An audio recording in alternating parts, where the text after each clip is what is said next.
উনি এই এলাকার সন্তান, ওনার বেড়ে ওঠা এখানে, ওনার শেকড় এখানে। আমার থেকে আপনারা ভালো জানেন, ভালো বোঝেন। জুলাই অভ্যুত্থানের পরবর্তী সময়ে বাংলাদেশে মানুষ পরিবর্তনের স্বপ্ন দেখেছে, দেশ বদলানোর স্বপ্ন দেখেছে, এবং আপনারা এটাও দেখেছেন কারা ঐক্যমত্য কমিশনে সংস্কারের পথে বাধা হয়ে দাঁড়িয়েছিল। যাদেরকে এতদিন বলা হতো উগ্রবাদী, তারাই কিন্তু বাংলাদেশের পক্ষে কথা বলেছে। আর যারা বাংলাদেশের মানুষের আবেগ নিয়ে খেলা করেছে এতদিন, যারা শুধুমাত্র সংস্কারের বয়ান দিয়েছে 17 বছর, 31 দফা, 32 দফা, 35 দফা, এই কার্ড ওই কার্ড, তারা কিন্তু ঐক্যমত্য কমিশনে বাংলাদেশের মানুষের বিরুদ্ধে অবস্থান নিয়েছে। এইবারে মানুষ বুঝে শুনে ভোট দেবে।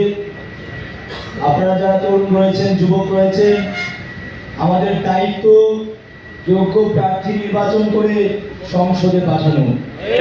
যদি আমরা যোগ্য প্রার্থী নির্বাচিত করতে পারি, তাহলে আমরা যে সংস্কারের স্বপ্ন দেখি, আমাদের শহীদ শরীফ ওসমান হাদি ভাই যে বাংলাদেশের স্বপ্ন দেখেছেন, সেই বাংলাদেশ বাস্তবে রূপান্তরিত হবে।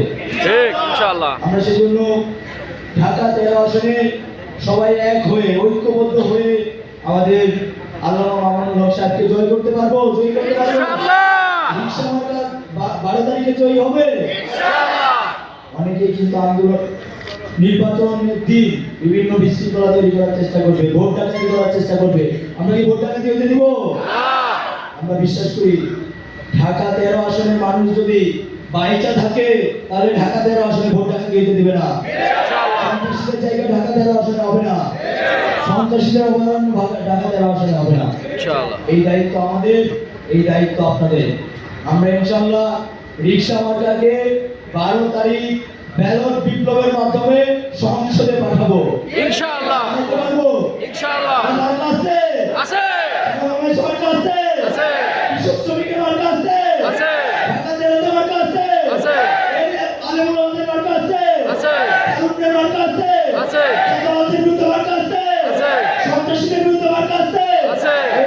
সেই মার্কা রিকশা, চুরাপলি রিকশা, হাতের তালি রিকশা, হারুতে রিকশা, বাবুতে রিকশা, করে রিকশা, মাহমুদে রিকশা, মোহাম্মদপুরে রিকশা, আদাবরে রিকশা, শেরবাংলা রিকশা, জিপেরবাগ রিকশা, সংসদে রিকশা, সংগ্রামে রিকশা, সংস্কারে রিকশা, রাজপথে রিকশা। ইনকিলাব জিন্দাবাদ।